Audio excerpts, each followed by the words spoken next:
Hello students, welcome to Vedant academy.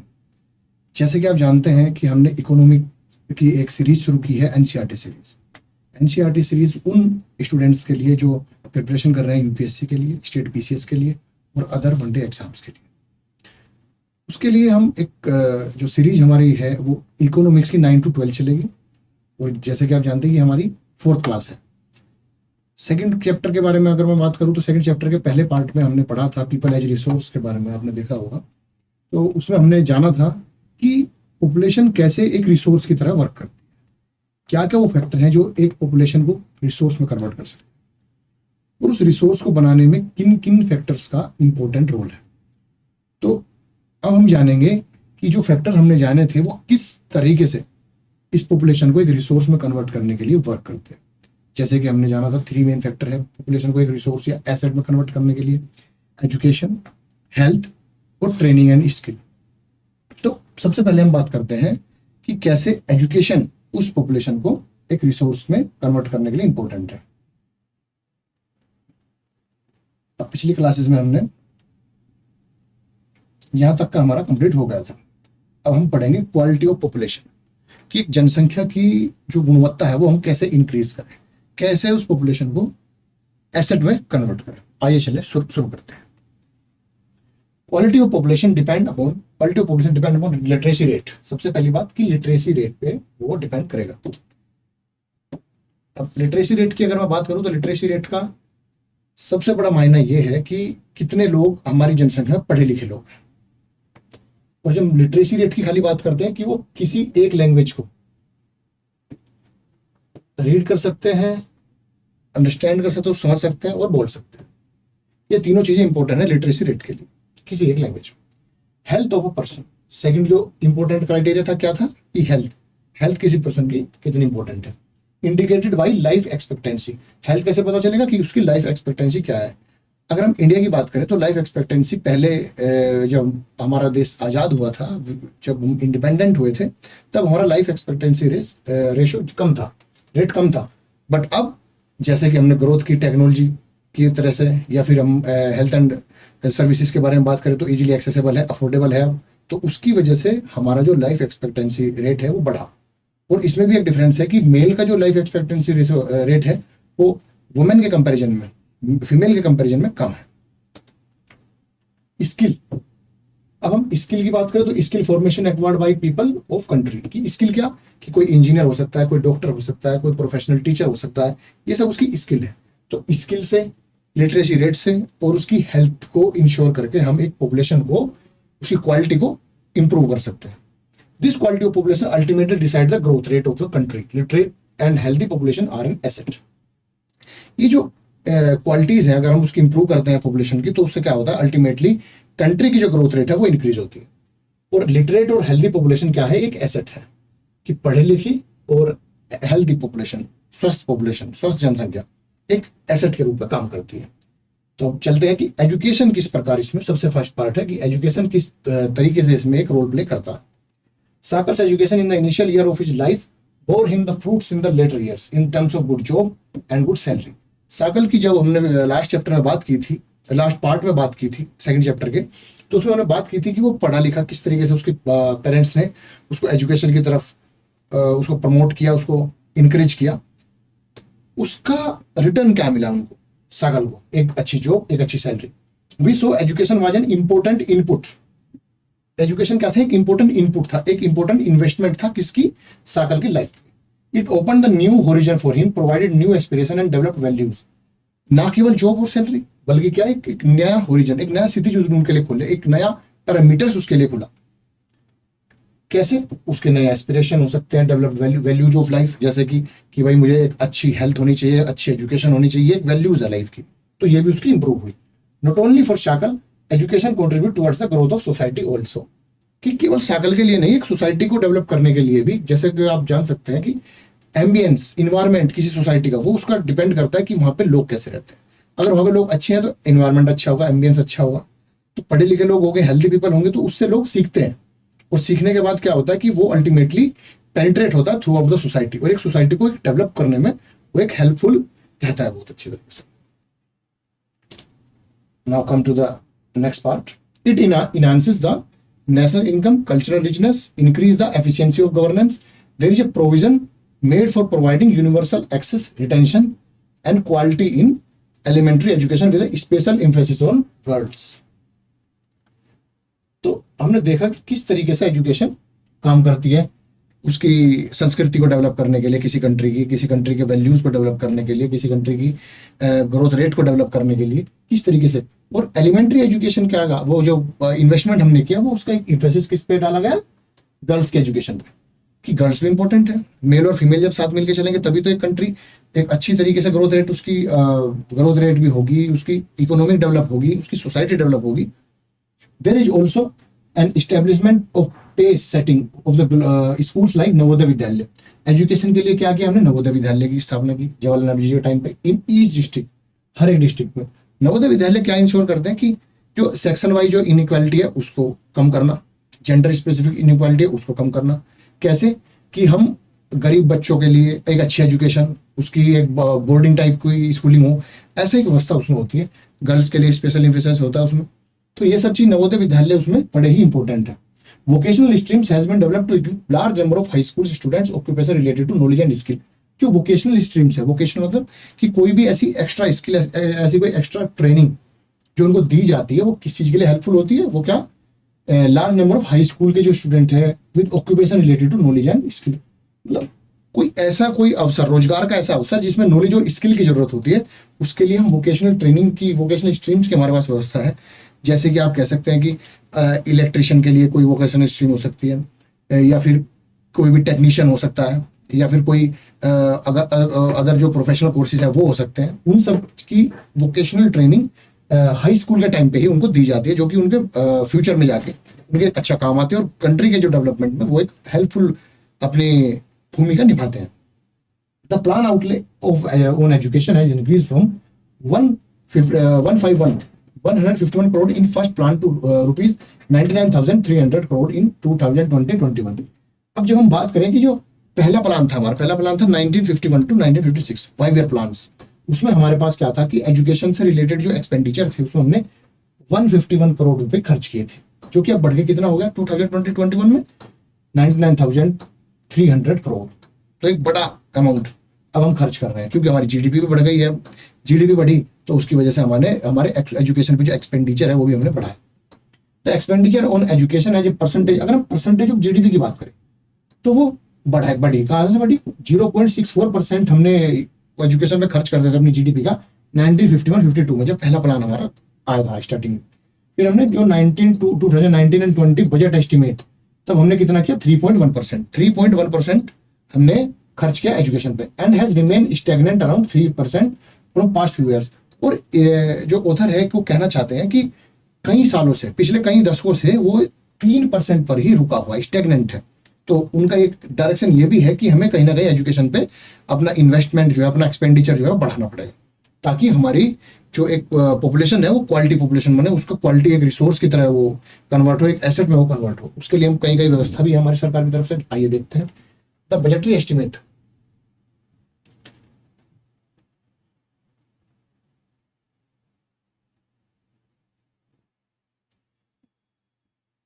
The budgetary estimate as stated in budget document. The budgetary estimate as stated in budget documents of union state governments, Reserve Bank of India, expenditure on education as percentage of GDP has declined to 2.7% in 2017-18 budget estimate. इसमें क्या कहना चाह रहे हैं कि जो union state मतलब जो राज्यों की सरकारें हैं और जो रिजर्व बैंक ऑफ इंडिया है, उसके जो डाटा के अगर हम अकॉर्डिंग चले तो उन्होंने कहा कि 2017-18 के बजट एस्टिमेट में हमारा जो एजुकेशन पे जो एक्सपेंडिचर था वो कम हुआ 2.7%। वजह कुछ भी हो सकती है उस टाइम पे। The literacy rate have increase from 18% in 1951 to 85% in 2017। तो हमारा 1951 में लिटरेसी रेट कितना था 18%। आप कह सकते हैं कि 10 लोगों में से केवल 2 ही लोग पढ़े लिखे थे उस टाइम।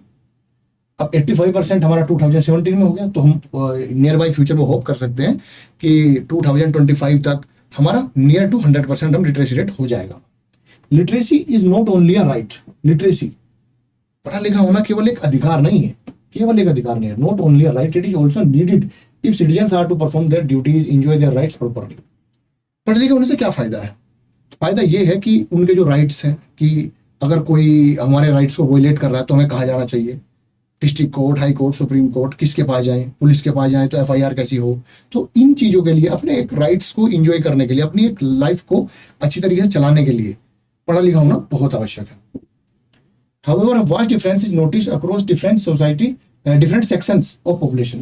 एक बड़ा डिफरेंस देखा गया। आप देखेंगे कि जो ये लिटरेसी का डिवाइड है, लिटरेसी का डिवाइड जब मैं बात कर रहा हूँ तो उससे मतलब है कि मेल और फीमेल में कितना गैप है लिटरेसी रेट में, रूरल और अर्बन में कितना डिफरेंस है, मतलब ग्रामीण परिवेश है और शहरी परिवेश है उसमें कितना डिफरेंस है लिटरेसी रेट का। उसके बाद आपका जो शैक्षिक रेट है, जो हमारा मतलब शिक्षा का जो लिटरेसी रेट है, उसमें एक बड़ा डिवाइड देखा जाता है अमंग द सेक्शंस। जैसे जो हाई क्लास सेक्शन है वो नियर टू 100% लिटरेसी रेट है उनका। जो लो क्लास सेक्शन है, जैसे कोई मजदूर हो सकता है, माइनर्स हो सकते हैं, जो खदान में काम करते हैं लोग, कंस्ट्रक्शन वर्कर्स हो सकते हैं, उनका लिटरेसी जो रेट है वो कम है compare to high class society. और दूसरी चीज़ कि हमारे स्टेट, जो हमारे स्टेट है कंट्री के, प्रोविंसेस हैं, प्रांत हैं, उनके बीच में भी डिवाइड है। जैसे केरला हाईली एजुकेटेड है, उसका अगर हम 2017-18 की बात करें तो केरला में 96.2% लिटरेसी रेट था, जबकि बिहार में हमारे 70.9% है। तो हमें करना क्या है कि उस डिवाइड को भी कम करना है, ग्रामीण और शहरी परिवेश के डिवाइड को कम करना है, सेक्शंस के डिवाइड को कम करना है, मेल और फीमेल के डिवाइड को कम करना है, और अमंग द स्टेट जो डिवाइड है लिटरेसी रेट का वो भी हमें कम करना है। The primary school system has expanded over 8.41 lakh in 2015-16। मतलब कि हमारा जो प्राइमरी एजुकेशन है उसके जो स्कूल्स है वो हमने कितने बढ़ा दिए, लगभग 8.5 lakh. Unfortunately this huge expansion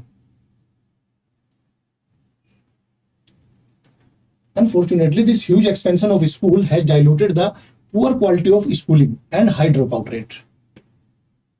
अब इसका कहने का क्या मतलब है कि हमारे स्कूल तो बहुत ज्यादा हो गए, बट हमने उसमें एजुकेशन की जो क्वालिटी है वो इंप्रूव नहीं हो पाई, जिसकी वजह से क्या हुआ, क्वालिटी ऑफ स्कूलिंग भी कम हो गई और ड्रॉप आउट रेट वो भी हाई हो गई। अब बच्चे ड्रॉप आउट रेट से हम क्या समझते हैं, ड्रॉप आउट रेट से ये समझते हैं कि कोई बच्चा पढ़ने गया, 3rd क्लास तक पहुंचा, 2nd क्लास तक पहुंचा, 4th क्लास तक पहुंचा, तो वहीं से उसने ड्रॉप कर दिया, उसे कहते हैं ड्रॉप आउट रेट।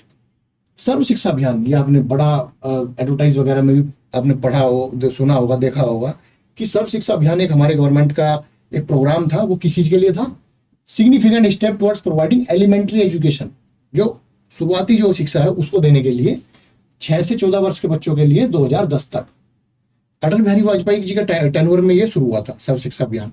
तो उसमें क्या टाइम बाउंड तरीके से 2010 तक 2010 तक क्या कहा गया कि 6 से 14 वर्ष के बच्चों को एक कंपलसरी एजुकेशन का प्रावधान हो, उसकी तरफ इंकरेज किया जाए। और फिर उसके बाद हम पढ़ते हैं right to education. Right to education एक एक्ट है, वो भी हमने पास किया। वो आर्टिकल नंबर 21A, जब आप पॉलिटी की क्लास पढ़ेंगे तो उसमें आप देखेंगे राइट टू एजुकेशन के बारे में। It is the time board initiative of the central government. Central government का इनिशिएटिव था इन पार्टनरशिप विद स्टेट। मतलब इसको क्या कहते हैं, ये एक ऐसी स्कीम थी जो सेंटर स्पॉन्सर्ड स्कीम थी, जिसमें स्टेट और सेंटर दोनों की मिलकर भूमिका रहेगी। The local government and the community for achieving the goal of universalisation of elementary education. जब हम यूनिवर्सलाइजेशन ऑफ एलिमेंट्री एजुकेशन की बात करते हैं तो इसका मतलब ये है कि अमीर गरीब, among the sections, male female, किसी भी डिवाइड के बिना या किसी भी अलग अलग ना होके एक साथ यूनिवर्सल, हर एक सेक्शन को, हर एक, चाहे वो सेक्शन क्लास के बेस पे हो या वो जेंडर के स्पेसिफिक हो, तो कोई भी सेक्शन, कोई भी रूरल हो या अर्बन हो, सभी को यूनिवर्सलाइजेशन, मतलब सभी को एलिमेंट्री शिक्षा का एक अधिकार हमने दिया। एक गोल था उस प्रोग्राम का, सर्व शिक्षा अभियान का। Along with it bridge courses and back to school campaign. Bridge courses and back to school campaign का मतलब camps. Back to school camps है कि भाई कोई किसी ने ड्रॉप आउट हो गया, कोई तो ड्रॉप ले लिया उसने 3री 4थी क्लास में, तो उसको कैसे हम स्कूल में वापस लेके आए, उसके लिए हमने मिड डे मील स्कीम चलाई, ICDS स्कीम चलाई, ताकि अट्रैक्ट हो सके लोग, वो जो स्टूडेंट्स हैं वो वापस स्कूल में आने के लिए। ब्रिज कोर्सेज है, जैसे किसी ने कभी कोई 8 तक पहुंचा, 8 तक पहुंचने के बाद उसने पढ़ाई छोड़ दी, बट अब उसको लग रहा है कि वो 10th करना चाहता है या 12th करना चाहता है, तो उसके लिए एक ब्रिज कोर्सेज की, उसकी जो पढ़ाई छुटी है उन सालों में, उसको ब्रिज कोर्सेज के थ्रू कंप्लीट किया जाए और आगे उसको फर्दर क्लासेस या वोकेशनल ट्रेनिंग या स्किल ट्रेनिंग में उसको पार्ट लेने के लिए एक अपॉर्चुनिटी प्रोवाइड की जाए। जैसे हमने बताया था कि मिड डे मील स्कीम, इसमें क्या था कि इसका जो इनिशिएटिव था इसका मेन मोटो क्या था, उसका इनरोलमेंट को इंक्रीज करने के लिए। एक आपने वर्ड पढ़ा होगा GER, ग्रोस इनरोलमेंट रेट या रेशो। इसको बोलते हैं GER से मतलब ये है कि एक सोसाइटी में या एक पर्टिकुलर रीजन में अगर 100 बच्चे हैं, 100 स्टूडेंट्स हैं 6 से 14 साल के, तो उनमें से कितने स्टूडेंट्स प्राइमरी एजुकेशन ले रहे हैं। समझो 100 में से 90 लोग ले रहे हैं, तो उसका मतलब 90% हमारा GER हो गया, gross enrolment ratio. Mid day meal scheme has been implemented to encourage attendance. क्या मिड डे मील स्कीम क्यों की गई थी? एक तो अटेंडेंस को इंक्रीज करने के लिए, retention of children and retention of मतलब कि चिल्ड्रन ड्रॉप ना करे और रिटेन करे अपनी क्लासेस में और कंटिन्यू करते रहे, and improve there nutritional status. उनके जो पोषक तत्व जो उनके अंदर है, मतलब मिड डे मील स्कीम में क्या था कि खाना प्रोवाइड किया जाता था स्कूल में ही, तो उससे 2 फायदे थे। एक तो उस मिड डे मील की वजह से अट्रैक्ट होकर बच्चे स्कूल में पढ़ने आते थे, जो कि उसका ग्रोस इनरोलमेंट रेशो बढ़ाने में काम आता था। और दूसरी चीज कि उससे उनका न्यूट्रिशन वैल्यू भी बढ़ता था, क्योंकि अच्छा खाना मिलेगा तो अच्छा न्यूट्रिशन रहेगा, और उनकी जो अटेंडेंस है वो भी इंक्रीज होगी। These policies could add to literate population of India. In policies से क्या हुआ, क्योंकि लिटरेसी रेट था इंडिया का वो अल्टीमेटली बढ़ेगा, क्योंकि हमारे जो बच्चे हैं, छोटे स्टूडेंट्स हैं 6 से 14 वर्ष की उम्र के हैं, अगर वो पढ़ेंगे तो उनका लिटरेसी रेट बढ़ेगा, और अल्टीमेटली वो लिटरेसी रेट हमारी कंट्री का या किसी स्टेट का वो भी बढ़ेगा। The gross enrolment ratio GER in higher education in the age group of 18 to 23। But unfortunately क्या है कि हमारा जो हायर एजुकेशन का जो ग्रोस इनरोलमेंट रेशो है वो कितना है, 26.3%। और आपकी जानकारी के लिए मैं आपको बताऊं कि जो 6 से 14 वर्ष की आयु के जो बच्चे हैं उनका इनरोलमेंट रेशो GER वो बहुत अच्छा अभी जा रहा है, वो नियर अबाउट 99% है किसी किसी स्टेट में, तो और कुछ स्टेट्स में वो 95% तक है। और अल्टीमेटली जो अगर हम पूरी कंट्री एज ए होल की बात करें तो वो 95% है gross enrolment ratio for small children 6 to 14 years in 2018 and 19। मतलब जो GER था gross enrolment ratio higher education वो कितना था, 26.3%, which would be broadly in the line with the world average. वो वर्ल्ड एवरेज के ऑलमोस्ट बराबर ही है, but still we are focusing to increase that GER also. अगर हमें डेवलप्ड कंट्री की तरफ जाना, या अगर डेवलप्ड कंट्री विकसित देश है उनकी तरफ अगर हमें अग्रसर होना है, तो हमें अपना हायर एजुकेशन का GER भी बढ़ाना हो। The strategy focuses on increasing access. अब हमारी जो स्ट्रेटेजी है वो किस चीज से फोकस कर रही है, increasing access, quality, adoption of state specific curriculum, modification, vocationalisation and networking on use of information and technology. अब आप ये कर सकते हैं कि हमारी जो स्ट्रेटेजी है एजुकेशन मिनिस्ट्री की या मिनिस्ट्री ऑफ HRD की, जो पहले हुआ करती थी, अब शिक्षा मंत्रालय हो चुका है वो, और plus government of India, NITI Aayog, इन सब की जो स्ट्रेटेजी है मिली जुली, वो क्या है कि एक तो एक्सेस, इजीली एक्सेस हो, मतलब एजुकेशन आराम से मिल सके, क्वालिटी, उसकी क्वालिटी इंक्रीज हो, adoption state specific curriculum. State specific curriculum का मतलब है कि वो बंगाल में है तो बंगाल से स्पेसिफिक उसका करिकुलम हो, तमिलनाडु से स्पेसिफिक, मतलब one size fit for all ना हो, सभी के लिए एक अलग अलग तरीके का करिकुलम हो जिससे वो इजीली एजुकेशन को एक्सेस कर पाए। Vocationalisation and networking on the use of. Vocationalisation का मतलब है कि स्किल और ट्रेनिंग को भी बढ़ावा मिले और इंफॉर्मेशन एंड टेक्नोलॉजी का ज्यादा से ज्यादा यूज हो। जैसे कि आजकल आपने सुना डिजिटल इंडिया जो पूरे भारत को कनेक्ट कर रहा है, डिजिटल लाइब्रेरी है, उसमें स्वयं एक ऐप है, स्वयं ऐप, जिसके थ्रू हम एजुकेशन ले सकते हैं ऑनलाइन डिजिटल प्लेटफॉर्म पे। हाइब्रिड एजुकेशन का एक नया कॉन्सेप्ट है, हाइब्रिड एजुकेशन मतलब ऑफलाइन एंड ऑनलाइन दोनों मोड में हम एजुकेशन ले। तो ये सब चीजें स्ट्रेटेजी क्या है कि ग्रोस इन्वॉल्वमेंट रेशो को बढ़ाने की तरफ, एक पॉपुलेशन को क्वालिटी एजुकेशन प्रोवाइड करवाने के लिए, और क्वालिटी पॉपुलेशन को मतलब क्वालिटी एजुकेशन से उस पॉपुलेशन को क्वालिटी पॉपुलेशन में कन्वर्ट करने के लिए, एसेट में कन्वर्ट करने के लिए, ये हमारी स्ट्रेटेजी है।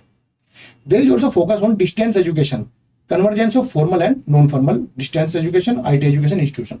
मतलब उसका क्या कहने का मतलब है कि फोकस किस पे किया जाता है, डिस्टेंस एजुकेशन। कोई आ नहीं सकता, किसी के पास टाइम नहीं है, या फिर कुछ भी ऐसी प्रॉब्लम हो सकती है जिसकी वजह से, पर उसकी पढ़ाई नहीं रुकनी चाहिए, उसके लिए डिस्टेंस एजुकेशन की एक हमारे पास सुविधा है। उसके अलावा convergence of formal non formal distance and IT education. Okay, converge क्या है, हमने मिला जुला एक संगम बना फॉर्मल और नॉन फॉर्मल एजुकेशन के लिए। Formal education in the sense कि 9, 10, 12, 11 ये सब फॉर्मल एजुकेशन का पार्ट है। नॉन फॉर्मल एजुकेशन कोई वोकेशनल ट्रेनिंग हो सकती है, उनको एक कन्वर्जेंस। आईटी एजुकेशन, जो इंफॉर्मेशन एंड टेक्नोलॉजी के एजुकेशन इंस्टीट्यूशन है, उनमें कन्वर्जेंस, उनमें समग्रता हम मिलाने की कोशिश कर रहे हैं। आइए अब आगे चलते हैं।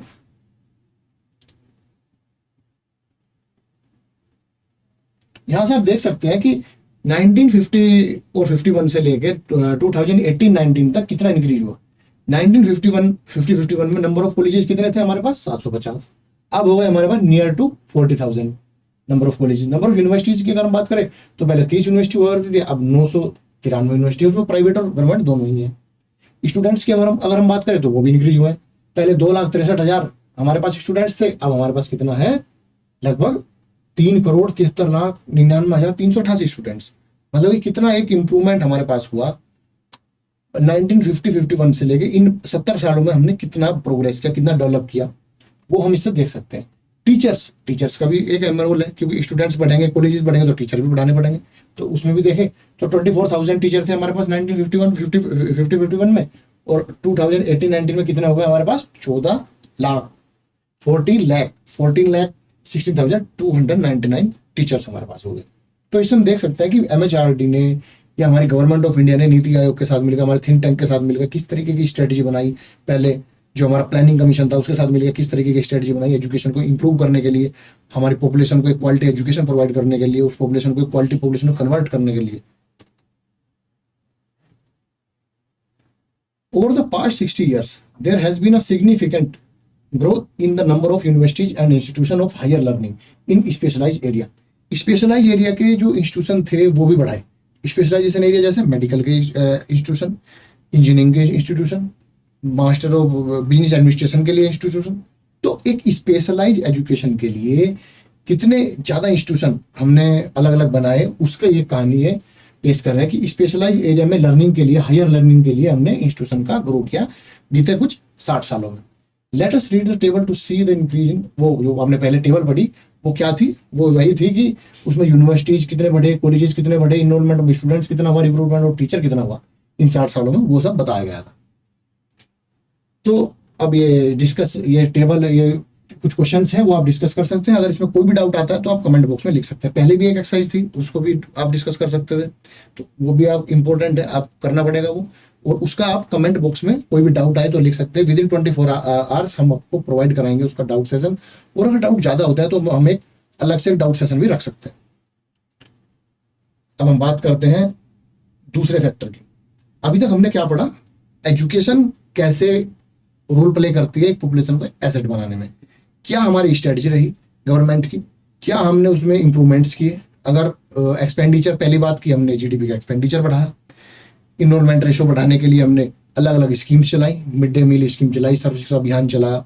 उसके बाद टीचर्स की कैसे इंप्रूवमेंट किया हमने, स्कूल्स बढ़ाए, स्कूल के साथ उसकी क्वालिटी एजुकेशन बढ़ाई, फिर कॉलेजेस का इंप्रूवमेंट हुआ, यूनिवर्सिटीज़ का इंप्रूवमेंट हुआ, स्टूडेंट्स का इंप्रूवमेंट हुआ, हायर एजुकेशन में हमारे स्पेशलाइज इंस्टीट्यूशन आए, वोकेशनल ट्रेनिंग के इंस्टीट्यूशन हमारे आए।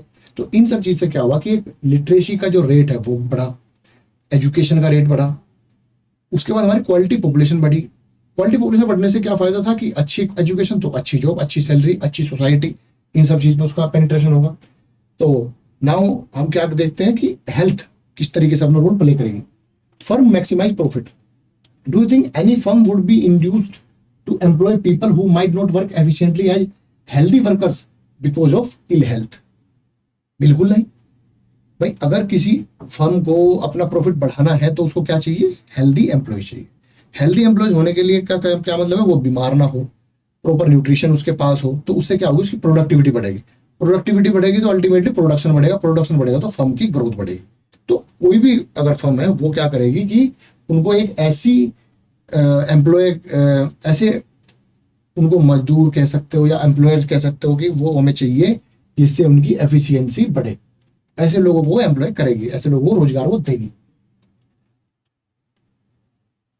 To fight illness, okay, the health of a person helps him realise his or her potential and ability to fight illness. कोई अगर स्वस्थ व्यक्ति होगा तो उसकी बीमारी से लड़ने की अक्षमता भी ज्यादा होगी, उसकी हेल्थ अच्छी होगी तो उसकी प्रोडक्टिविटी भी ज्यादा होगी, एफिशिएंसी ज्यादा होगी। He or she will not be able to maximise his or her output to overall growth of the organisation. अगर वो बीमार होगा, इलनेस होगी उसमें, तो वो क्या करेगा कि उसमें जो आउटपुट है उसको मैक्सिमाइज नहीं कर पाएगा। Indeed health is an indispensable basis for realising one's wellbeing.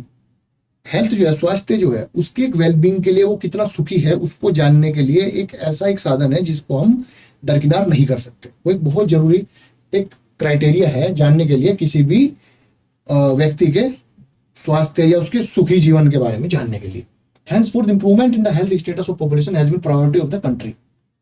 Health status को इंप्रूव करने के लिए हमेशा ही किसी भी देश के लिए क्राइटेरिया रहा है, या एक आप कह सकते हैं कि प्रायोरिटी रही है, उसकी प्रायोरिटी रही है, प्रायोरिटी बेसिस पे काम किया है अलग अलग कंट्रीज ने, कि जिससे उनके हेल्थ स्टेटस, उनके लोगों के हेल्थ स्टेटस बढ़े, ताकि प्रोडक्टिविटी बढ़ पाए, जीडीपी बढ़ पाए। इस चीज के लिए तो हेल्थ स्टेटस ऑफ पीपल बहुत ही इंपॉर्टेंट है, काफी इंपॉर्टेंट एक फैक्टर है किसी भी पॉपुलेशन को एक एसेट में कन्वर्ट करने के लिए। Are national policy to aims at improving the accessibility of health care, family welfare, nutritional service with a special focus on under privilege segment of the population. जो हमारा देश है, उसकी पॉलिसी, उसकी जो नीति है रही है हमेशा से, वो ये रही है कि हमने हेल्थ केयर के उसमें एक इजीली एक्सेसिबल हो, अफोर्डेबल हो, इस चीज पे हमने काम किया।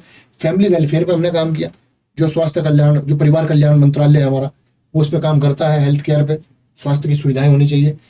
और दूसरा क्या फोकस किया कि जो अंडर प्रिविलेज सेक्शन था, जैसे कि अब कोई अच्छी सोसाइटी से आ रहा है, या फिर अच्छी सोसाइटी ना कहेंगे तो हाई क्लास सेक्शन से जो आते हैं, उनके पास तो पैसा है इजीली एक्सेस करने के लिए, प्राइवेट इंस्टीट्यूशन में भी जा सकते हैं।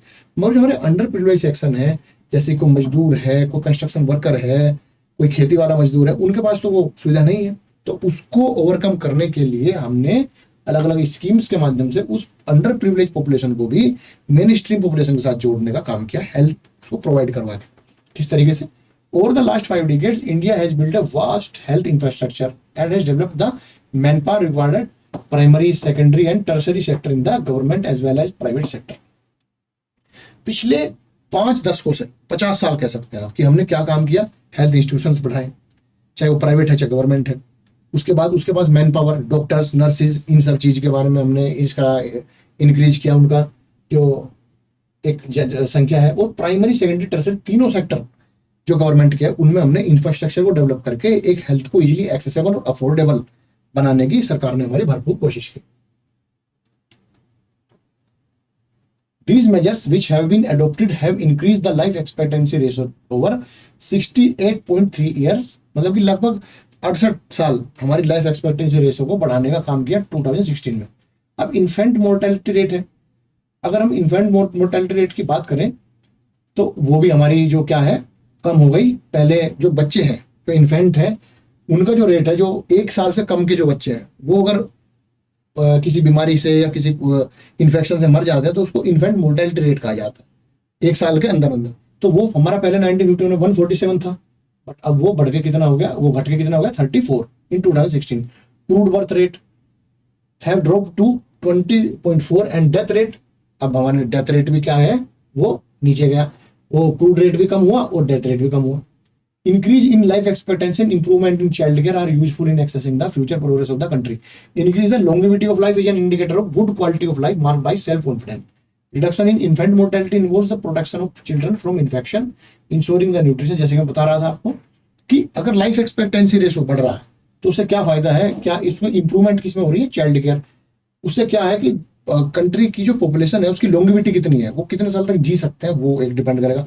उससे क्या है, कॉन्फिडेंस बढ़ेगा काम करने का, कि हाँ ठीक है कि हम किसी इन्फेक्शन से या अच्छी हेल्थ केयर है तो हम हेल्थ केयर की कमी की वजह से नहीं मरेंगे कम से कम। इन्फेंट मोर्टेलिटी रेट से क्या हमें पता चलता है कि उसकी न्यूट्रिशन वैल्यू बढ़ी है, इन्फेक्शन से उसकी प्रोटेक्शन हुई है, और दोनों ही तो मतलब इसमें मदर भी है और चाइल्ड भी, दोनों की एक कंपोजिट केयर के बारे में हमने उसमें ध्यान रखा। और ये कुछ डाटा है कि हमारे जो PHA मतलब प्राइमरी हेल्थ सेंटर जो है, कंपोजिट हेल्थ सेंटर जो है, वो कैसे इंक्रीज हुए, डिस्पेंसरी हॉस्पिटल किस तरह से इंक्रीज हो रहे हैं, बेड्स इन गवर्नमेंट कैसे इंक्रीज हो रहे हैं, नर्सिंग पर्सनल जो हमारा ह्यूमन रिसोर्स है हेल्थ में वो किस तरीके से इंक्रीज हुआ, रजिस्टर्ड डॉक्टर इन मेडिकल काउंसिल वो किस तरीके से इंक्रीज हुआ। तो इंक्रीमेंट हो रहा है धीरे धीरे। There are many places in India which don't have even the basic facilities. बहुत सारे जगह हैं जैसे छत्तीसगढ़ झारखंड के इलाके हैं जहाँ जंगल बहुत है, जहाँ जंगल के इलाके हैं, या फिर कोई ऐसा टेरेन है जैसे पहाड़ वगैरह, हिमालय के रीजन बहुत सारे हैं, नॉर्थ ईस्ट में बहुत सारे ऐसे रीजन है जहाँ पर एक प्रॉपर फैसिलिटी नहीं पहुंच पाई इंफ्रास्ट्रक्चर के अभाव में। There are only 529 medical colleges in country and 313 dental colleges. Just 4 state Andhra Pradesh, Karnataka, Maharashtra, Tamil Nadu have maximum number of colleges. इसमें क्या कहने की कोशिश की गई है कि जो हमारा रीजनल डिवाइड है मेडिकल फैसिलिटीज में, कि कहीं तो मेडिकल फैसिलिटी इतनी ज़्यादा है कि बहुत अच्छी तरीके से वहाँ के जो लोग हैं मेडिकल फैसिलिटी को एक्सेस कर पा रहे हैं, और कहीं पे बहुत कम है। जैसे उन्होंने रीजनल डिवाइड की बात की कि अकेले 4 राज्यों में, आंध्र प्रदेश, कर्नाटक, महाराष्ट्र और तमिलनाडु में, मतलब maximum number of medical colleges है, जो कि होना नहीं चाहिए था। होना क्या चाहिए था कि प्रॉपर एक पूरे कंट्री में ही एक लेवल के हिसाब से हर एक जगह प्रॉपर मेडिकल फैसिलिटी जो अफोर्डेबल भी हो, एक्सेसिबल भी हो, वो प्रोवाइड करवाई जानी चाहिए थी। अब हमारा अगला जो मेन पॉइंट है एजुकेशन और हेल्थ के बाद, वो आ गया है अनएम्प्लॉयमेंट। अनएम्प्लॉयमेंट की जब हम बात करते हैं तो बेरोजगारी, इसको हम बोलते हैं बेरोजगार, unemployment. Sakal's mother Sheila looked after domestic chores, children and helped her husband Bhuta in field. जो सागल की मम्मी थी शीला, वो क्या करती, घर के काम काज या बच्चों की, उसको अपने हस्बैंड को हेल्प करना, ये सब फील्ड में वो करती थी। Sakal's brother Jeetu and sister Seetu spend their time in playing and roaming. खेलने खालने में वो अपना वो कर देते थे। कैन यू कॉल शीला और जीतू और Seetu unemployed? If not why? Sheela और जीतू और सीतू अनएम्प्लॉयमेंट थे, बेरोजगार थे? नहीं थे तो क्यों?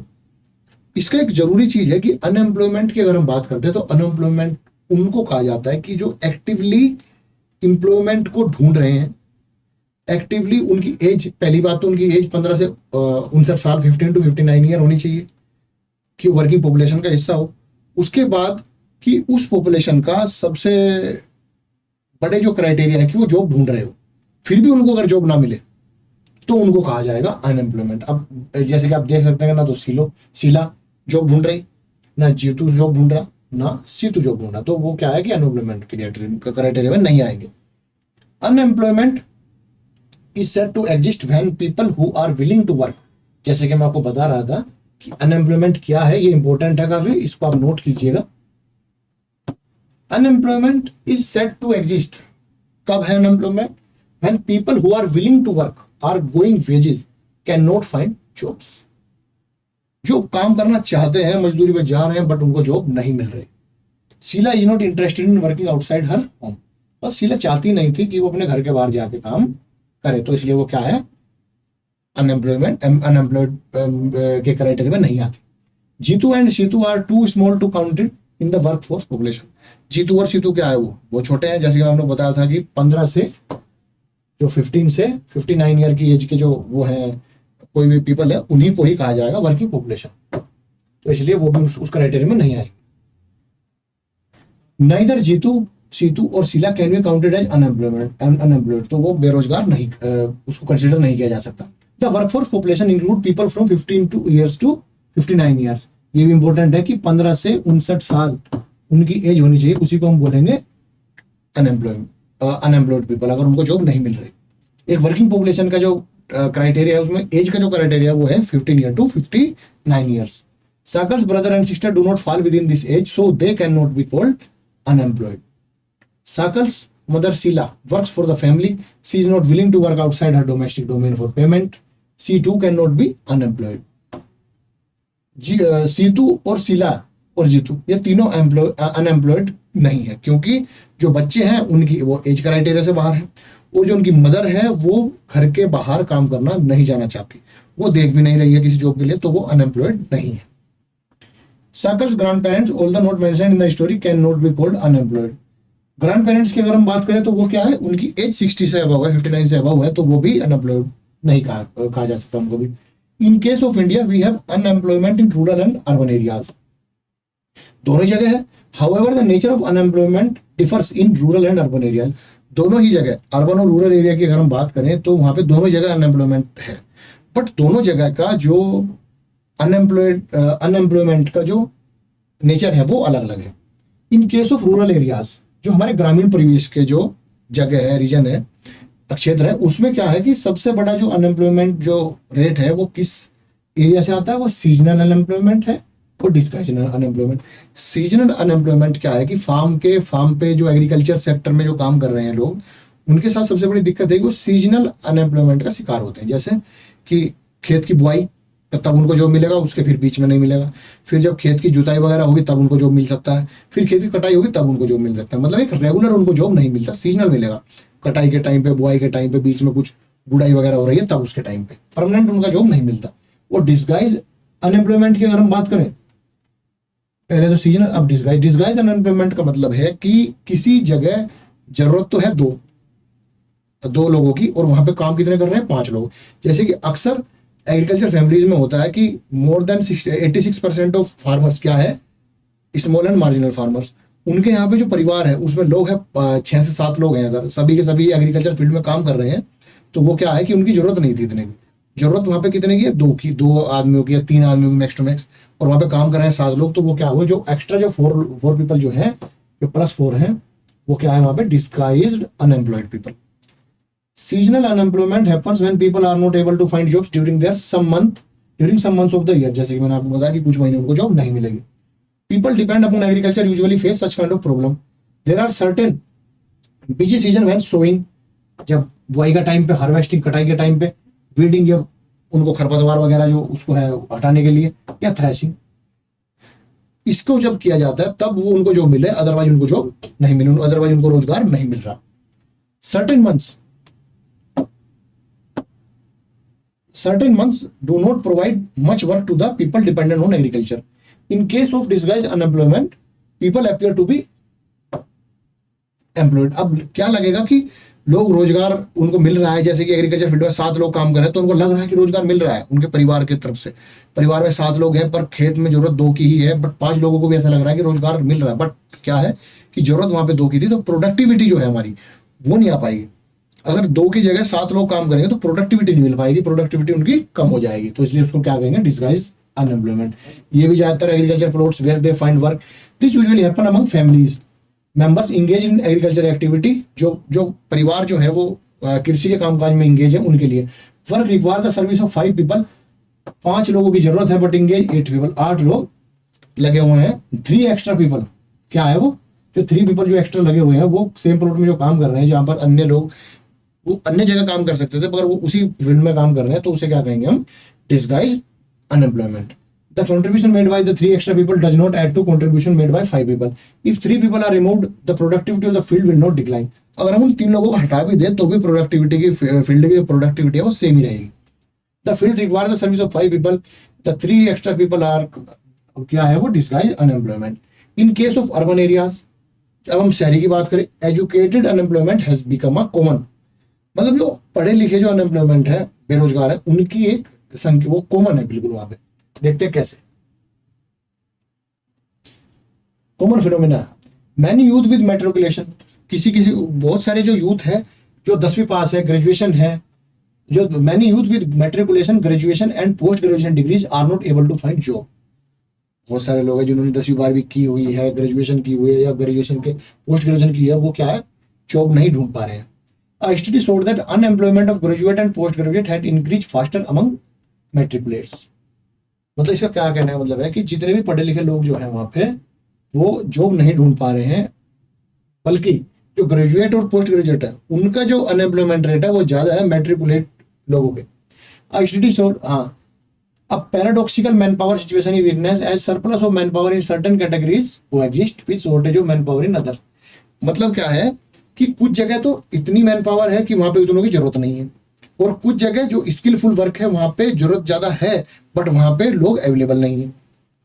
There are unemployment among technically qualified person on one hand where there is a dearth of technical skills required for economic growth. Technically qualified जैसे बीटेक ग्रेजुएट्स हैं उसमें अनएम्प्लॉयमेंट है, बट कमी किस चीज की है कि जो टेक्निकल स्किल्स, वो एजुकेटेड तो है टेक्निकली बट टेक्निकल स्किल्स उनके पास नहीं है, इसलिए अनएम्प्लॉयमेंट वहां पे क्रिएट हो रहा है। Unemployment lead to wastage of man power resource, सही बात है, कि बेरोजगारी का जो रेट अगर बढ़ रहा है तो उसका मतलब क्या है कि वेस्टेज ऑफ मैन पावर हो रही है। People who are an asset for the economy turn into liability. अब वो क्या है, वो लोग किसी ना किसी के ऊपर डिपेंड रहेंगे। अगर आप टेक्निकली क्वालिफाइड है, बीटेक किया हुआ है या कुछ आपने मेडिकल के फील्ड में कुछ किया हुआ है और आपके पास स्किल नहीं है वो, तो आप क्या है, एक वेस्टेज है, आप उसका जॉब नहीं कर पा रहे, तो जॉब नहीं मिल पा रही आपको, तो वो एक मैन पावर वेस्ट हुई, हमारा इन्वेस्टमेंट वेस्ट हो गया। और वो किस में कन्वर्ट हो जाते हैं, लाइबिलिटी में, किसी ना किसी के ऊपर तो डिपेंड हो गए, मम्मी पापा या कुछ भी, या स्कॉलरशिप के ऊपर डिपेंड हो गए, तो ये सब क्या है कि लाइबिलिटी बन जाती है। There is a feeling of hopelessness and despair among youth, एक नाउम्मीदी का माहौल यूथ में फैलता है। People do not have enough money to support their family, inability of educated people who are willing to work to find gainful employment implies a great social waste. अब जो पढ़े लिखे लोग हैं उनके साथ दिक्कत ये है कि जॉब तो उनको मिल जाता है, बट वो एक गेनफुल जॉब नहीं मिल पाता। मतलब एक एजुकेटेड है, पोस्ट ग्रेजुएट है कोई स्टूडेंट, और वो कोई ऐसा काम करे जो कि एक 10वीं का बच्चा भी कर सकता था, या 5वीं पास भी कर रहे थे, मैनुअल जॉब कर रहा है, तो वो क्या है, एक हमारा सोशल वेस्ट है। Unemployment tends to increase economic overload, the dependence of unemployed on working population increase. दिक्कत क्या होगी कि जितना अनएम्प्लॉयमेंट बढ़ता चला जाएगा, बेरोजगारों की संख्या जितनी बढ़ती चली जाएगी, तो जो रोजगार वाले लोग हैं उनके ऊपर एक बोझ बढ़ता चला जाएगा। समझो एक फैमिली में 5 लोग हैं, 5 लोगों में से एक आदमी कमाने वाला और 4 आदमी जो है उसके ऊपर डिपेंड करते हैं, और 4 आदमी में से 2 जो लोग हैं वो वर्किंग पॉपुलेशन का पार्ट है, but still they are unemployed, तो क्या है कि डिपेंडेंसी रेट जो है वो बढ़ जाएगा, तो वो अल्टीमेटली कंट्री पे एक बर्डन की तरह हो जाता है, वो रिसोर्स नहीं बल्कि एक लाइबिलिटी के रूप में कन्वर्ट हो जाती है। The quality of life of an individual as well as a society is adversely affected when a family has to live on a bare subsistence level, there is a general decline in health status. इसके बारे में बात करेंगे। अब क्या हुआ कि unemployment क्या करता है, इकोनॉमिक ओवरलोड को बढ़ा देता। Dependence of unemployment working population increase हो जाती है, वर्किंग पॉपुलेशन पे बेरोजगारों की जो डिपेंडेंसी है वो बढ़ जाती है। The quality of life of an individual of society adversely affected, जो एक इंडिविजुअल है उसकी जो लाइफ है सोसाइटी में वो भी इम्पैक्ट होती है, इफेक्ट होती है, एडवर्सली बुरी तरीके से इफेक्ट होती है। मैंने family has to live on a bare subsistence, मतलब कि रोटी कपड़ा और मकान का जो थ्योरी है, अगर केवल हमारी बेसिक नीड ही पूरी नहीं हो पा रही, तो वो क्या है, एक उनके हेल्थ स्टेटस को भी डिक्लाइन करेगा, उनके जो स्वास्थ्य सुविधाएं हैं, स्वास्थ्य का न्यूट्रिशन लेवल उनको प्रॉपर नहीं मिल पाएगा। And rising withdrawal from school system, और स्कूल से विड्रॉल अब शुरू हो जाएगा। कैसे, अनएम्प्लॉयमेंट है तो स्कूल में कैसे भेजेंगे, अच्छी एजुकेशन कैसे मिलेगी, तो वो भी उस विशेष साइकिल में फंसना शुरू हो जाते हैं। जनरली जो गरीब लोग हैं, कंस्ट्रक्शन वर्कर्स हैं, माइनर्स हैं, जो खेतीहर मजदूर हैं, उनके साथ ये प्रॉब्लम बड़ी ज्यादा देखी गई है। Hence, unemployment has detrimental impact on overall growth of economy. जो अनएम्प्लॉयमेंट का जो है उसे डेट्रीमेंटल इम्पैक्ट है, एक जो ग्रोथ को डाउन करने वाला जो इम्पैक्ट है इकोनॉमी को, वो हम देख सकते हैं। ओवरऑल ग्रोथ पे इसका एक डेट्रीमेंटल, एक बुरा प्रभाव उस पर पड़ता है। Increase in unemployment is indicator to depressed economy, अगर अनएम्प्लॉयमेंट रेट बढ़ रहा है तो उसको क्या कहेंगे हम, एक डिप्रेस्ड इकोनॉमी कहेंगे। It also waste the resource, resource की भी एक वेस्टेज है, which could have been gainfully employed, जो रोजगार मिल सकता था, जिनको एक अच्छा रोजगार मिल सकता था, बट उनको रोजगार नहीं मिल रहा, तो वो क्या है, इकोनॉमी के लिए एक वेस्ट की तरह, वो रिसोर्स जो है, संसाधन हमारे जो है वो वेस्ट हो गए, इन्वेस्टमेंट हमारा वेस्ट हो गया, ऐसा हम मानते हैं। If people can not be use as resource they are naturally appear as liability, जब कोई लोग एक संसाधन के रूप में नहीं यूज हो पा रहे तो उनको क्या कर देते हैं, वो क्या कंसिडर किया जाता है, लाइबिलिटी, एक बोझ की तरह। इन case of India statistically the unemployment rate is low, India के रेस्पेक्ट में अगर बात करें तो बेरोजगारी का जो दर है वो कम है। A large number of people represented with low income and productivity are counted as employed, एक बड़ी संख्या जो है, जो कि जिनकी कम इनकम है, प्रोडक्टिविटी कम है, but still they are counted as employed. They appear to work throughout the year but in terms of their potential and income it is not adequate for them, वो लगता तो है कि वो काम कर रहे हैं पर साल भर काम नहीं मिल पाता, कभी मिला कभी नहीं मिला। उनकी जो पोटेंशियल है और जो वो इनकम कमा सकते थे उससे वो कम काम कर रहे हैं। तो इससे दिक्कत क्या है कि अगर उनको गेनफुल जॉब मिले तो उनकी प्रोडक्टिविटी भी इंक्रीज होगी, इनकम भी इंक्रीज होगी, और अल्टीमेटली इकोनॉमी भी ग्रो करेगी। But still they are employed, but because they are not having the gainful employment, that's why we can call them कि उनका जो ग्रोथ रेट है, उनकी जो प्रोडक्टिविटी है, वो उस लेवल से इंक्रीज नहीं कर पा रही जिस लेवल से वो होनी चाहिए थी। The work they are pursuing, जो काम वो कर रहे हैं, जो काम वो जो पढ़े लिखे लोग हैं, जो जिनके पास स्किल्स है, वो जो काम कर रहे हैं, सीम्स फोर्स अपॉन देम, मतलब कि वो उनके ऊपर थोपा गया हो काम है, वो उसमें इंटरेस्ट नहीं है। The way therefore want other work of their choice, they may therefore want other work of their choice, वो अपने अपने पसंद का कुछ काम चाहते हैं। Poor people can not afford to sit idle, जो गरीब लोग हैं वो खाली तो बैठ नहीं सकते, क्योंकि आजकल की जो थ्योरी है, हैंड टू माउथ वाली थ्योरी है कि आप जितना कमाओगे वो उतना आप खा पाओगे। तो जो गरीब लोग हैं वो ऐसे नहीं बैठ सकते, तो उनको क्या करना पड़ेगा, किसी ना किसी एक्टिविटी में एंगेज होना ही पड़ेगा, चाहे वो लो वेज की हो, चाहे वो ऐसा काम हो जो उनको पसंद नहीं है। They tend to engage in any activity irrespective of their earning potential. वो ज्यादा कमा सकते थे, बट क्योंकि जॉब नहीं है अवेलेबल, तो इसलिए वो क्या करते थे, एक कम इनकम वाली जॉब को भी एक्सेप्ट कर लेंगे। Their earning keeps them on bare subsistence level, और उनकी जो कमाई है वो इतनी है कि उनका जो सब्सिस्टेंस लेवल है, बेसिक नीड है, केवल उसी को फुलफिल कर पाए। रोटी और कपड़ा मकान की जो बेसिक नीड है वही बस फुलफिल कर पाएंगे, उसके अलावा कुछ प्रोडक्टिव नहीं कर पाएंगे।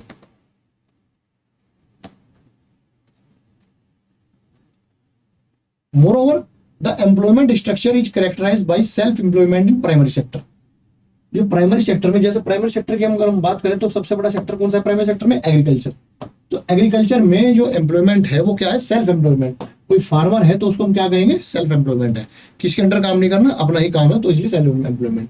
The whole family contributes in the field even though everybody really need it. मतलब कि सबकी जरूरत नहीं है वहां पे, पर डिस्गाइज अनएम्प्लॉयमेंट है, तो इस वजह से सभी फैमिली मेंबर्स फील्ड पे काम कर रहे हैं, और वो उसको क्या कंसीडर करते हैं, उसको सेल्फ एम्प्लॉयमेंट हम कंसीडर करते हैं। So there is disguise unemployment in the agriculture sector, but the entire family shares what has been produced. और जो प्रोड्यूस किया गया है, जो विकसित किया जाएगा, जैसे गेहूं उगाए जाएंगे, बाजरा उगाया जाएगा, ज्वार उगाई जाएगी, गन्ना उगाया जाएगा, जो इससे अर्निंग होगी, उस अर्निंग को पूरा परिवार आपस में मिलजुल के बांट के खाएगा। पूरा परिवार उसी से भरण पोषण चलेगा, उनकी लाइवलीहुड उसी पर डिपेंड है। This concept of sharing of work in the field and the produce raise reduce the hardship of unemployment in rural sector. इसी वजह से क्या होता है कि ग्रामीण परिवेश जो है उसमें अनएम्प्लॉयमेंट की जो एक मुसीबत है वो बढ़ती जा रही है। But this does not reduce the poverty of family, क्योंकि गरीबी तो उसकी कम करेगा नहीं, क्योंकि जरूरत थी वहां पे 5 आदमी की, है वहां पे 8 आदमी, तो प्रोडक्टिविटी इंक्रीज नहीं हो रही कुछ भी। ग्रेजुअली धीरे धीरे क्या होगा, surplus labour from every household tends to migrate from village in search of job. धीरे धीरे क्या होगा, जब उनकी प्रोडक्टिविटी नहीं बढ़ रही, गरीबी कम नहीं हो पा रही, तो वो क्या करेंगे कि धीरे धीरे माइग्रेट होना शुरू हो जाएंगे गांव से शहर में, एक अच्छे जॉब की तलाश में। Let us discuss about the employment scenario in 3 sectors. एक हम डिस्कस करेंगे 3 सेक्टर मेंशन अर्लियर, हमने जो सेक्टर मेंशन किया प्राइमरी, टर्सरी, सेकेंडरी, प्राइमरी। तो एग्रीकल्चर जो है वो most labour absorbing sector of the economy है। अगर हम इस डाटा की बात करें तो हमारे मोर देन 50% जो लोग हैं वो कहां पे काम कर रहे हैं, एग्रीकल्चर सेक्टर में।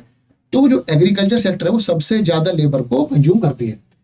इन recent years there has been a decline in dependence of the population on agriculture, partly because of disguise unemployment discussed earlier.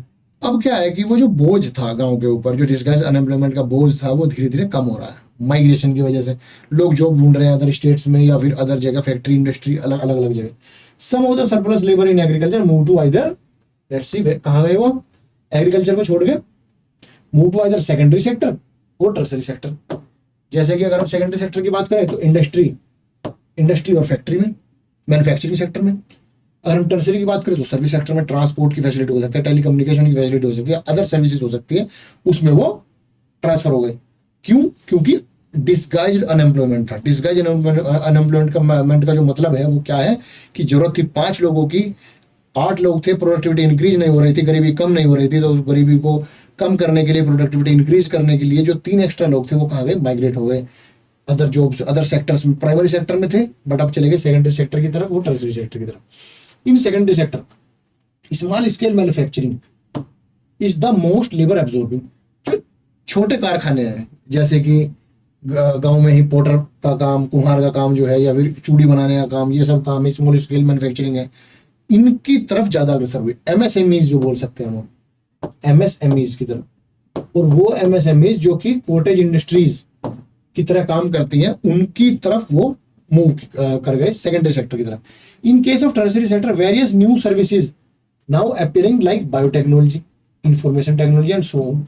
अब टर्सरी सेक्टर में भी तो नंबर ऑफ सेक्टर्स इंक्रीज हुए, नंबर ऑफ सर्विसेज इंक्रीज हुई। पहले transport communication वगैरह थी, अब बायोटेक्नोलॉजी भी एक नई सर्विस है। जैसे कि आपने कोविड-19 के टाइम पे सुना होगा कोवैक्सीन वगैरह, ये बायोटेक्नोलॉजी का प्रोडक्ट था। इंफॉर्मेशन टेक्नोलॉजी जैसे कि हमारा डिजिटल इंडिया है, ये सब कॉन्सेप्ट जो है, इंटरनेट है, वाईफाई है, वर्क फ्रॉम होम है, वो आईटी की वजह से पॉसिबल हो पाया। तो टर्सरी सेक्टर में भी अलग अलग जो एरिया है वो इंक्रीज हुए। अब हम आगे चलेंगे। स्टोरी ऑफ ए विलेज है, एक गांव की स्टोरी है। There was a village inhabited by several families, कुछ परिवार वहां पे रहते थे गांव में।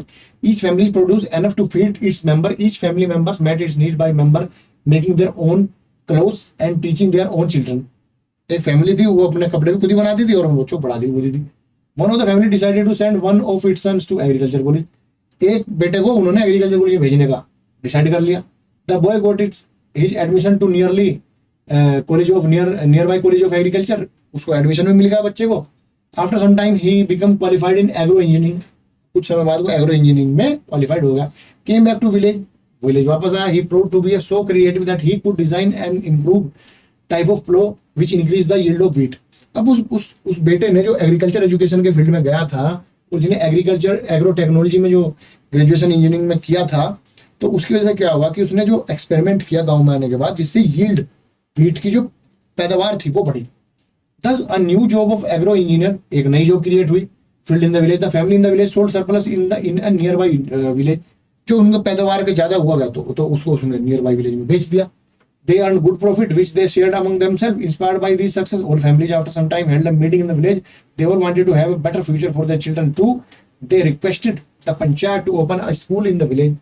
They assured the panchayat that they would all send their children to school. The panchayat, with the help of government, opened a school. A teacher was recruited from a nearby town.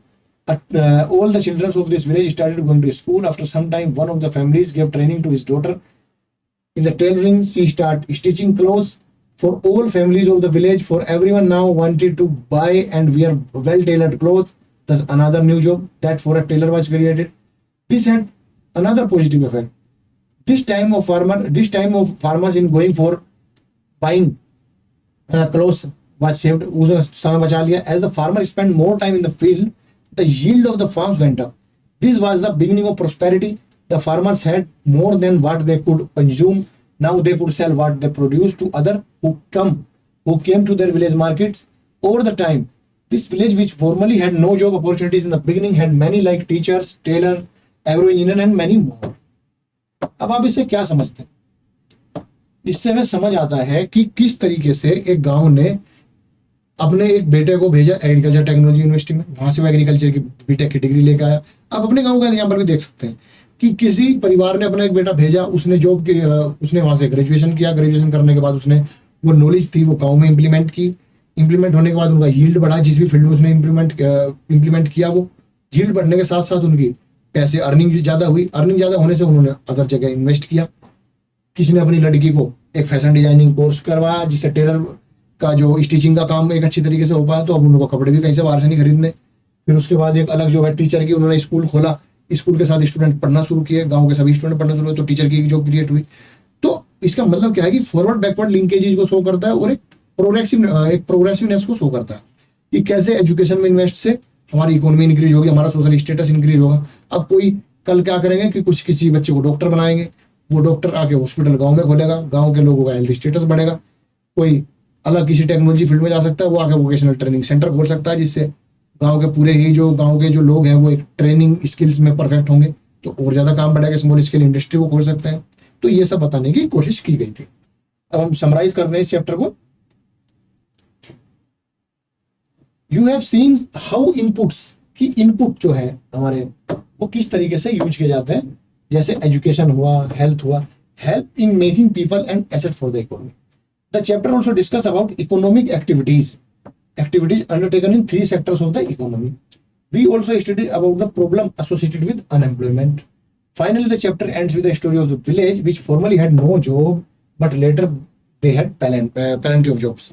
अब कहने का क्या मतलब है, अब इसको summarise करते हुए हम कि पीपल एज रिसोर्स इस चैप्टर का नाम था जो आपने पढ़ा, कि कैसे हम लोगों को अलग अलग इनपुट से, एजुकेशन हो सकता है, हेल्थ हो सकता है, स्किल एंड ट्रेनिंग हो सकती है, किस तरीके से उस पॉपुलेशन को एक निगेटिव कोनोटेशन क्या है, बर्डन है पॉपुलेशन, उस बर्डन को हम कैसे एसेट में कन्वर्ट कर सकते हैं, उन लोगों को किस तरीके से हम क्वालिटी पीपल में कन्वर्ट कर सकते हैं, किस तरीके से हम उस पॉपुलेशन को एक रिसोर्स, संसाधनों में कन्वर्ट कर सकते हैं। तो ये सब हमने देखा। अलग अलग सेक्टर्स, जो इकोनॉमी के अलग अलग सेक्टर है, प्राइमरी, सेकेंडरी, टर्सरी, उसमें किस तरीके की इकोनॉमिक एक्टिविटीज हम परफॉर्म करते हैं, ये हमने इसमें देखा। अलग अलग रूरल और अर्बन एरियाज में किस तरीके की एक्टिविटीज है, किस तरीके के अनएम्प्लॉयमेंट है, विद इन द स्टेट कितना डिवाइड है, अमंग द सेक्शंस कितना डिवाइड है, अमंग द स्टेट्स कितना डिवाइड है। तो ये सब हमने रीजनल डिवाइड देखा, सेक्शनल डिवाइड देखा, सेक्सुअल डिवाइड देखा कि जेंडर फीमेल और फीमेल में कितना डिवाइड है अनएम्प्लॉयमेंट रेट और एम्प्लॉयमेंट रेट में। तो ये सब हम देखते हैं, तो इससे हमें ये पता चलता है कि हम, आपने सुना होगा ह्यूमन डेवलपमेंट, कि हम कैसे ह्यूमन को डेवलप कर सकते हैं, कैसे ह्यूमन कैपिटल फॉर्म कर सकते हैं। तो ये सब चीजें हैं। तो हम इससे क्या पता चलता है कि स्ट्रेटेजी जो गवर्नमेंट की है वो एजुकेशन देने के पीछे क्या है, हेल्थ इंश्योर करने के पीछे क्या है, और स्किल एंड ट्रेनिंग का जो वोकेशनल ट्रेनिंग वगैरह जो हमारे प्रोग्राम्स हैं उसका क्या पर्पज है। उसका पर्पज सिंपल सा ये है कि अगर हम किसी व्यक्ति के ऊपर एक अच्छा इन्वेस्टमेंट करते हैं एजुकेशन, हेल्थ और स्किल ट्रेनिंग में, तो वो ना केवल खुद को बल्कि सोसाइटी को भी फायदा होगा, अल्टीमेटली कंट्री को भी फायदा होगा, उसकी इकोनॉमी इंक्रीज होगी, ग्रोथ इंक्रीज होगी। तो अगर वो नहीं है तो पॉपुलेशन हमारी बर्डन हो जाएगी, लाइबिलिटी हो जाएगी। अगर ये सब इन्वेस्टमेंट हम कर रहे हैं तो पॉपुलेशन हमारी हमें ग्रोथ प्रोवाइड करेगी, हमारी जो कंट्री है उसकी इकोनॉमी इंक्रीज होगी। तो यही सब हमने सीखा यहाँ से। अब हम आगे की क्लासेस हम थर्ड चैप्टर जो है वो कल करेंगे। Thank you so much. And कोई भी जो डाउट है आपके, उसके आप वेलकम है, और आपके फीडबैक के लिए आप अपने कमेंट सेक्शन में वो डाल सकते हैं, और आपका डाउट हम पूरी कोशिश करेंगे कि विद इन 24 आवर्स हम उसको सॉल्व कर पाए। Thank you very much.